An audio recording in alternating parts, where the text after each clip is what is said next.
जय माता दोस्तों, राम राम। तो हेलो, बस एक बात करिए कि આપણે બધા બહુ હેલી નહીં પણ કેવું કે જેટલું આવડે એવી વાત કરીએ, બરાબર. અને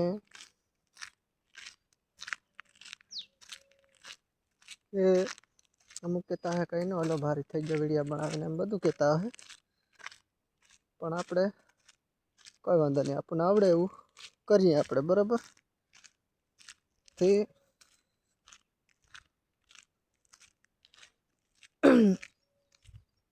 કે કાલે હતી આપણે વિડીયો બનાવેલો ભક્તિ વિષયમાં.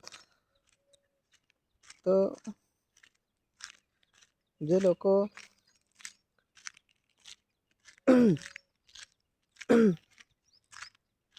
કે ભજનની અંદર એક સાખીની અંદર એમ કીધું કે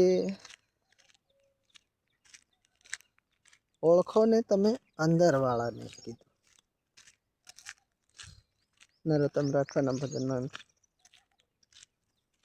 કે ગમે એટલું તમે તપ કરો, કે ગમે એટલા તમે અખંડ દીવા મેળવો, કે ગમે એટલું તમે દર્શન કરવા જાઓ, ગમે એવું પાવાગઢ જાઓ, જુનાગઢ જાઓ, દ્વારકા જાઓ, ગમે ત્યાં જાઓ, પણ જ્યાં સુધી તમને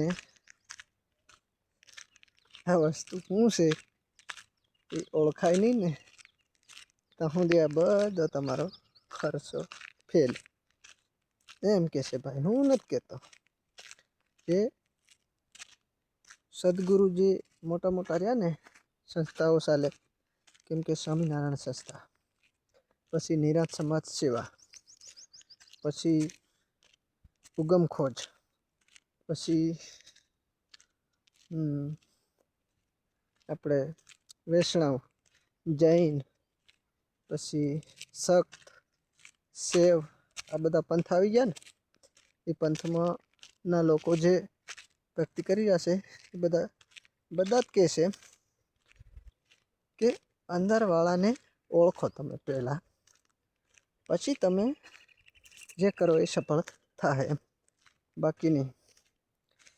તે અહીં તો લે હવા જેવી વાત નહીં મળે. આપણા ઘર હું ચાલે કે અહીંયા તો એમ કીધું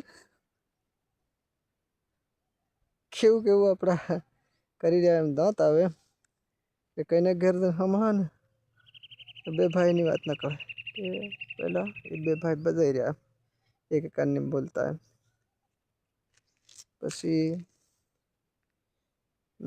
એ કથા વેગળા જઈને સાંભળીને તે એ કહે તે ડાહો તો નોખો કરે, ડાહો નોખો ખાય એની હિયો નોખો ખાય.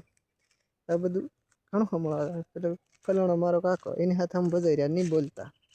ફલાણો એને હમ નહીં બહવા દેતા, ફલાણો તે એને પણ અમારે બજાઈ રહ્યા. એટલે કાલે જ હજુ વિડીયો ભાળલો કે બે ભાઈ શેડા હારું બધા એમ. તે મોટો ભાઈ ભગત હતો, નાનો ભાઈ નગત હતો. એ પોતે જ બોલતેલો ભાઈ આમ ગરબાડા બાજુનો હતો. વિડીયો ઇન્સ્ટાગ્રામ ઉપર શેર કરેલો. તે કે આમ બે ભાઈ બધાઈ રહ્યા છે શેડા હારું, એ ભગત ને હું નગત એમ. તો ભાઈ તું ભગત હોય કે નગત હોય, એક કોઈના એક વિષય માટે આપણે વાત નથી કરતા, ભગત હોય કે નગત હોય. આપણે આપણી નીતિ કરે શકવું નહીં જોઈએ. અને જો સોંદલો મેલીને જો આપણે ખોટું કરીએ ને, તે પછી સોંદલો મેલવા નથી હું લેવા.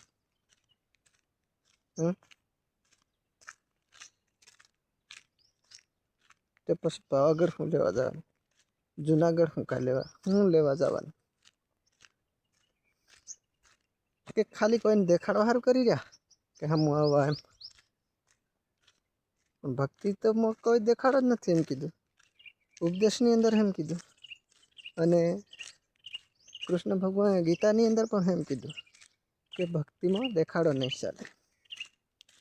ભક્તિ કેવી કરે છે એના માણસને અમેથી પ્રભાવ પડે એમ કીધું કે લોકોને આપોઆપ ખબર પડે એમ. અને આપણે હાસી કરતા હોય તો આપોઆપ ખબર પડવાની જ છે. પણ આ તો કળિયુગ છે ભાઈ, બધું ચાલવાનું, કંઈ વાંધો નહીં. તો ચાલો કંઈ વાંધો નહીં, હવે બધું ચાલી રહેશે. પણ મોટા ભણી રહ્યા છે, બધા ભણી રહ્યા એના સુધી વિવાદ ચાલે છે. અને આપણે તો શું કહેશું કે આપણે એવડા બધા મોટા નહીં મળે. પણ ખાસ એક વાત કરીએ કે ભલે મારે હું ભાગ રાખું છું, મજૂરી કરું છું, ભલે કદાચ મારે 1 રૂપિયો વધે કે નહીં વધે, અને કદાચ વધે તોય, કેમ કે ની પૈસા આવે ને ત્યાંથી હું મારા બાપ તો નથી પણ માં છે, માને હું કોઈ દિન દુઃખી નહીં થવા દઉં જિંદગીમાં ક્યારેય. 50 રૂપિયા આવે તો એ લાવીને હું એને ખવડાવી, છેવટ મારી કન્યા હોય બીજા ઘેર તું સીનવાલે એમ કરીને લાવીને પણ ખવડાવી, પણ એને હું દુઃખી નહીં થવા દઉં. ચિત્રા વગર પણ નહીં રહેવા દઉં, અને કોઈ ઊંડા વરામાં મેં એને દુઃખી પણ નથી થવા દીધી. કેમ કે આગળ હું પૈસા મારતા નહીં ગોઠવણ થતેલી નહીં મોકલાવતેલો એને એમ કરતેલો, અત્યારે હું એને દુઃખી નહીં થવા દઉં. પેલું કામ મારું એ મારી માં છે, એના કપડાં લુગડાં, એનું ખાવાનું, એને જે જોઈએ તે દઈ આવવાનું, બરાબર. પછી આગળ હું જે કરવું એ પછીની વાત છે, પણ એને દુઃખી નહીં કરું. ભલે હું નાનો ભગત છે ગમે હોય ભાઈ. ચાલો આ વાત આપણે એની વાતે સડી ગયા.